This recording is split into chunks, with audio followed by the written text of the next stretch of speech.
Since the start of Israel's war on Gaza in October 2023, more than 200 journalists and media workers have been killed, making it the deadliest conflict for journalists in modern history. In the last attack, which was that brief video snippet that you just saw, an Israeli strike hit a media tent outside Nasser Hospital in Khan Yunis, killing two journalists and injuring several others. The strike raises serious concerns about the continued targeting of press workers in Gaza, many of whom have operated under unimaginable conditions to document the reality on the ground, to be the eyes and ears for the rest of us, to get the truth out of Gaza under really, really difficult circumstances. And today on News and Views, we're joined by Palestinian photojournalist and filmmaker Hamza Chalan, who has worked extensively in Gaza and continues to follow developments closely from outside the territory. And we'll be speaking to him about the risks facing journalists, the international response, and whether the systematic targeting threatens the very future of journalism in Palestine. Hamza is a very, very close friend of Salam Media. He's been here to South Africa, I think sometime last year, on his Hamza Chalan tour of South Africa, and appreciate everyone that was a part of it. And he's joining us right now on our virtual platform live from Cairo. Brother Hamza, Jazakallah so much. Always a pleasure chatting to you, and glad to see that you're well, you're okay, and really, concerned about the images coming out of Gaza. And I'm sure it's the same for you looking at that footage. Something that I think you've seen so many times, the targeting of those that wield microphones and cameras in Gaza. First, I will start by saying thanks for having me. And it's an amazing tour in South Africa. It was an amazing tour. And targeting journalists, Palestinian journalists, is a systematic target, because the Israeli government trying their best to hide the Palestinian voice, because it's necessary. Palestinians, they are the weak part. They are obviously weak, and they lay on the international community to support them by delivering what's going on the ground. Since the Israeli government is not allowing any international media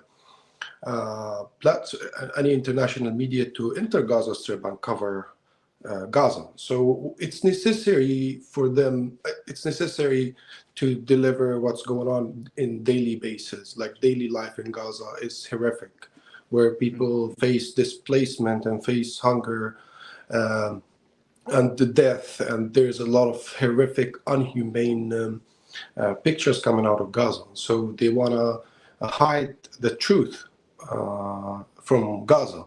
So killing journalists is a systematic, and seeing my colleague dying, burning alive, is a horrific thing. And this is against our humanity and against international law. And the shocking part is the international community is not taking any serious actions to stop the killing of journalists, since it's very necessary to deliver the picture, and it's very important for the world to see the truth and the reality on the ground in Gaza. The Israelis still targeting journalists. And we actually died in more than one way. We died burning, we died under rubble, we died while displaced, we died because of hunger, we died because of diseases. And we journalists, we face the same struggles as any normal Palestinian. We face displaced, we work in a very difficult conditions. We used to work from the streets of Gaza Strip, and we don't have any room, and we don't have any good and perfect equipment, for example, to deliver the pictures. So we tried our best to tell the world the truth, and now the world is seeing us being killed, and no one is taking any serious actions to stop the killing of Palestinian journalists. And my fear, as you're talking about your colleagues, and watching them literally burn alive and being killed in different ways, as you mentioned, whether it's under the rubble, or whether it's from starvation or from diseases that have plagued everyone else in Gaza, because people tend to think journalists are immune to these things. But now again, you have, as you mentioned, this systematic targeting. I read a stat that nearly 75% of journalists killed worldwide were Palestinians. Isn't there a fear from, your colleagues? I'm sure you're communicating with them, even if you're out of Cairo. Isn't there a fear that, we don't want to be killed? It looks like when you have a press jacket on, you are becoming a target to the Israeli genociders. Isn't there fear now to stop practicing, to stop working as journalists, and to just try and blend in and disappear with the rest of society? There is a fear to covering the war in Gaza is going to be much difficult because Israel is killing professional journalists, professional Palestinian journalists. But anyway, we're living now in a world where social media is taking a big part, where Palestinians themselves, content creators, and any Palestinian from Gaza, they're taking a serious risk to also cover what's going on in Gaza.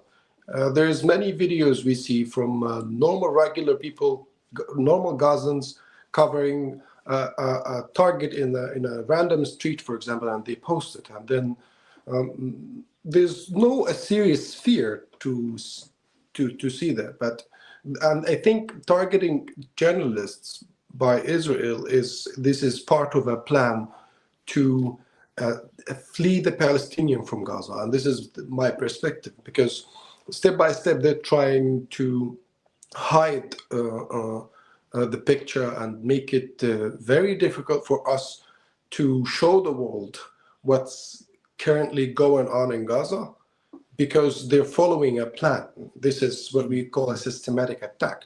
They're following a plan to try maybe to evacuate the Palestinians, or maybe to make how they make the life impossible in Gaza. So they follow up by saying Gaza is unlivable, and people of Gaza, they can't live there, and there's a lot of rubble, and there's a lot of stuff. And who caused this rubble, and who caused all this deaths, and who destroyed most of the universities and hospitals? Actually, the Israeli government. So they are trying to hide their plan from the world, so they can, practice it and do it. And I think the best way to do that would be obviously targeting the journalists who are literally the only source of information coming out of Gaza right now that the Israelis don't have any kind of control over. So it would be obvious for them to obviously target the journalists. Israel often justifies these killings by alleging links between journalists and armed groups like Hamas. And I know this is a stupid question that we always have to answer, that Palestinians have to answer, that journalists and even medical workers have to answer when Israel, says, well, we thought they were Hamas. But I think we have to continue reiterating that this is an excuse, to target medical aid workers and to target journalists. From your knowledge, why is there still a belief from some sectors of our society that those that have been killed are somehow caught in the crossfire because they were believed to be belonging to Hamas or some kind of an armed group that the Israeli genocidal forces were targeting? When someone tried to blame you for something, you need to prove. They can't prove that these journalists are armed group or something like that. This is very difficult, and this is a stupid excuse, because we're talking about children being killed and beheaded babies, and there's a lot of horrific videos we've seen in Gaza. Medical aid worker and ambulance crew, We all see the video where the ambulance crew, they're trying to help civilians in Rafah, and then they attack them and they kill all of them. And this is a stupid excuse. If we can't just blame journalists, those journalists, the only thing they're doing, they're actually just they're exposing the crimes of the Israelis, and this is the only thing they're doing. They're not doing anything else, because now the fear from media and the fear from the picture and the videos coming out of Gaza more than the armed group, because this is the only tool to make the Palestinians stronger. Palestinian is the weak part, as I mentioned, and no one respects the weak part. And the Palestinians, that's why they're trying their best to tell the world, and they're trying to tell the world to stand with them in solidarity, because we're taking our power from the outside. We're not taking it from inside, because this is the only tool we fight with: the camera, the truth, the picture. We're trying to talk, we're trying to, you know, tell the world what's going on. This is the only thing we have. Mm, mm, mm. And just looking forward, what kind of impact do you think this period will have on young up and coming journalists? Because I think, as you mentioned, yes, there's fear, but there seems to be that will, to never stop showing the world the crimes of this Israeli genocidal machine. Long term, do you think, from other young upcoming journalists who are seeing all of this unfold in front of their eyes, will the same vigor continue? Will the same energy and the same willingness to pursue journalism as a career in Gaza, in Palestine, continue to be there? Now the threat on every single Palestinian, not only the Palestinian journalists, the threat in every Palestinian, they're trying to evacuate us from Palestine, outside Palestine. This is a serious threat. So there is a fear, of course, where when we kill those who have experience of covering wars and stuff like that, professional people, it will be very difficult. But the only fear is that the silence of the war, because the world, because now Israel is applying a plan, and this plan can reach a dangerous point. Maybe they will cut the internet, for example. How the Mm, Palestinians are going to upload their videos, for example? Like normal random Palestinians, they're filming a horrific scenes from Gaza, and they're trying to upload it, and there is no internet. And it happens before. During the war, they cut the internet several times, and no one knows anything about the Palestinians. You can't mm, communicate any Palestinian. You can't talk to you. They can't deliver anything. It will be very difficult.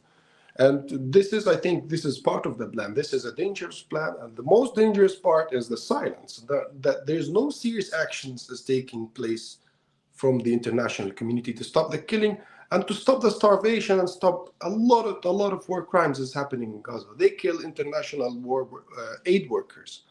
mm, Those international aid workers, what they did nothing. They killed them more than one time. They mm. I think they killed, yeah.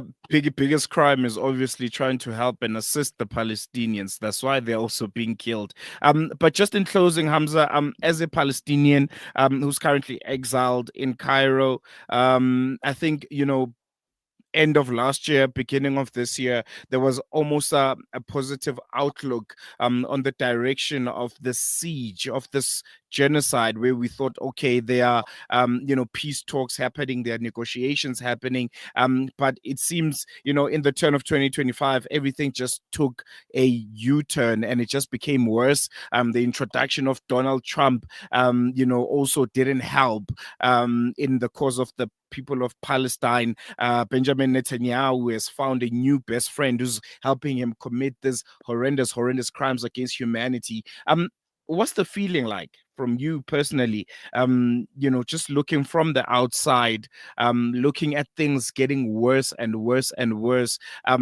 How difficult it is to internalize it, and is there a feeling of I should be at home doing something and contributing in some way. It feels very disappointing when you heard the news that there's a ceasefire and the war ends. We felt very happy, and I prepared myself to return back to Gaza and continue my job, continue documenting or coming up with good films about the reality in Gaza. But then the Israeli government break the ceasefire, and for all Palestinians, it's very disappointing.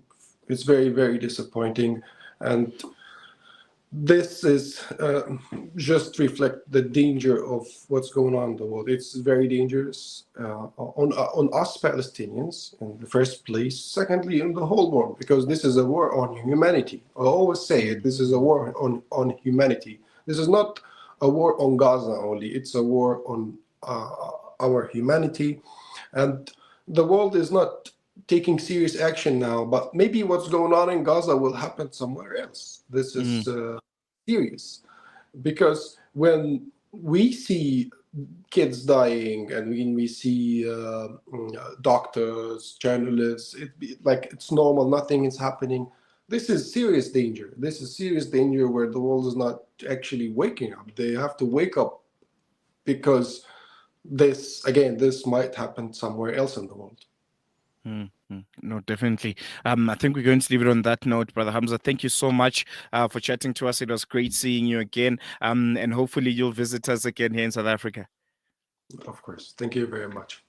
I mean, that is Hamza Chalan, photojournalist and filmmaker, coming out of Gaza. He's currently in Cairo. He's currently exiled, and giving us insights on the current state, emotional, physical, psychological state of mind of the Palestinian journalists and what they're currently going through, and just how difficult it is for them. And I think what has been really, really scary for me since the 7th of October, particularly, is the fact that right here on Salam Media, we've had journalists on, been people that we've been talking to, interacting with. They've been our eyes and ears on the ground. They've been people that we can call at any moment if there's any kind of developments in Gaza and Palestine. And they'll be quick, they'll pick up their phones. If the internet agrees, they would say, good, South Africa, let's talk. And we've lost a few.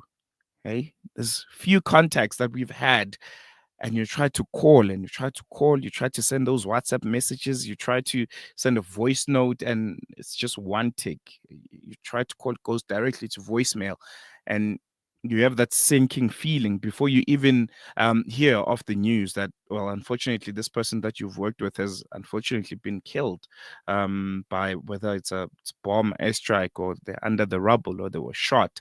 And that's been the most craziest part for me, the fact that people that we know so close, people that we've interacted with firsthand, have died. We have numbers on our phones of literally people who we've spoken to, people whose videos are on our page, and they're just nowhere to be found. So either they're missing or they've passed away, and it further perpetuates that narrative that I think all of us need to start losing. And I think we also had to learn that sometimes, that journalists are not immune to what's happening in Gaza. If there's an airstrike, or if there's a ground raid by the Israeli forces, they are also there, and they have a responsibility to take care of their families. They have a responsibility to look out for themselves, to make sure that they survive and they come out of it alive. And yeah, man, it's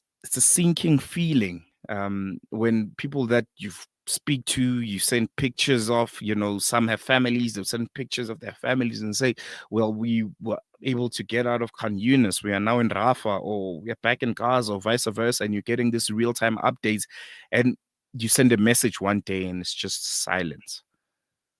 It just really puts everything into perspective, and it hurts. We're going to take a quick break. News and views will be back after this.